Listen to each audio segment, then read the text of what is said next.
Hey, lighten up, jerk!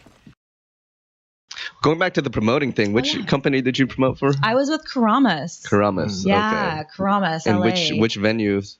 We did a bunch of different venues. Gosh, when I started at like 21, we were doing the Factory, which is a gay club actually. But on the night that we did it, it was Asian you told me night. he goes there all the time. That's where you go? What? Factory? Yeah, you told me you used to go there all the time, dude. I'm just kidding.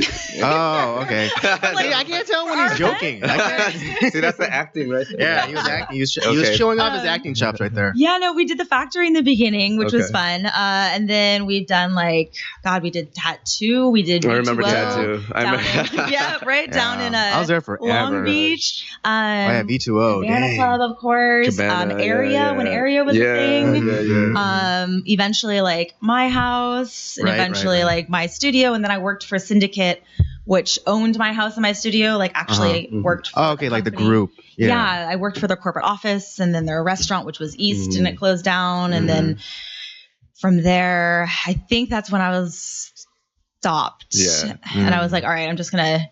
Because I was still trying to pay my bills and I was working day jobs and I was like, I'm in LA. This is not what I'm trying to do. So then I went straight restaurant, serving, and then bartending. And I would tell Andy, like, that was kind of like the fun era of clubbing back then in like the mid 2000s. And I think it's funny. That's how we all connected. I met you briefly. I used to promote too, because I used to go all the time and bring friends anyway. So she was like, you may as well just do it and get paid for it. I'm like, sure. That's pretty much what happened. Yeah. I was with Entitled. It was a Korean one, but they were with Vision Shock and Friction, Vanguard every week, Hollywood and the Highlands, and I recognized you.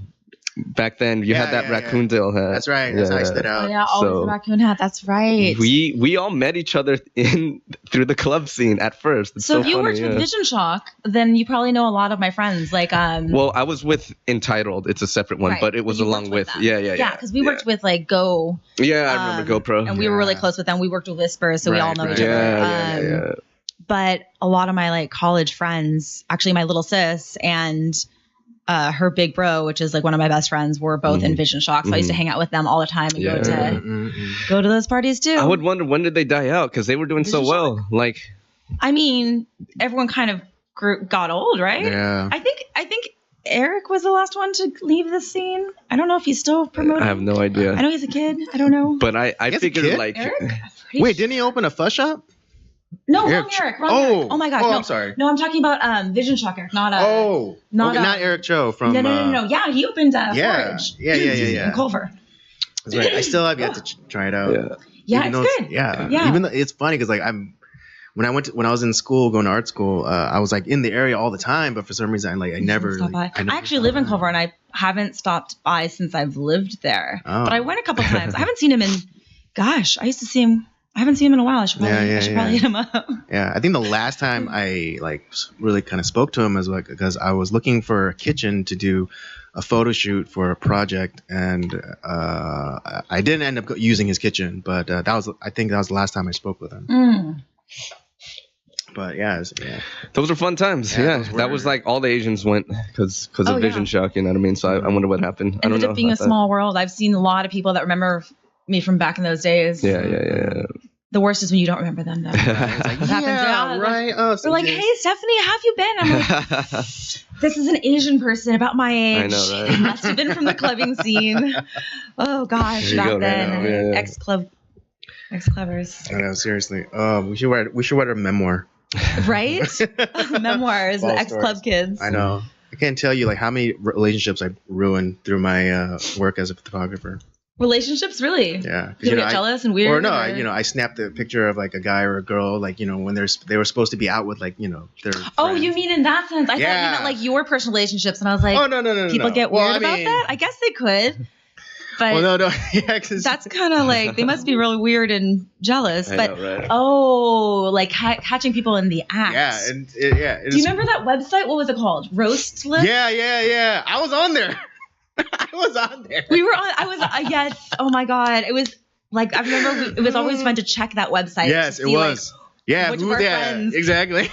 I never heard about that. Tell me about that. No. You never heard about Roast List? No, oh my God. It was back like in the heyday of Asian club promoting, back in probably like 07 and 08. Yeah. Someone started this website and it was called like Roast List or something. It was hilarious, but it was also terrible if you were on it because they would go through basically someone had a lot of time on their hands or seriously people must have submitted it, but they would go through like, because the photographers would upload the photos of the events on the websites and someone would go through and pick out these like the most embarrassing photos or when people are just like crazy trashed or like, and put them up on this website with, I think were there little captions too? Yeah. You could put like little captions and people could like comment on it and like add to the roasting. Yes, and you just roasted these people like just being just drunk and oh my God. Do you remember Justin? I lived with him. He was promised Justin Yu. Oh yeah. I remember we found him one time. It was like a group photo. And I think in the photo he was sitting on one of our other guy friends' lap. Okay, I think I know where this is going. It was booths at Cabana Club, and I remember I forget what the caption was, but we saw it and we thought it was the funniest thing. We did not let him live down forever. I was like, why? And he said he was really drunk and basically like in the moment he wanted to get in the photo, so he just like jumped over and ended up like sitting on our other friend's lap, and they definitely got roasted for that because it looked fucking hilarious. Well, now you have Instagram for people to get exposed and roasted, you know right? What? So I'm that's so the crazy glad thing, that right? we kind of missed the boat on that, like in the sense that a lot of our mistakes. Oh yes, I know, right? Are not. Oh my gosh, ours are like they might be on the internet, but they're long buried. You have to get like MySpace days. Yeah, you have to get a backhoe to like dig that up. Yeah.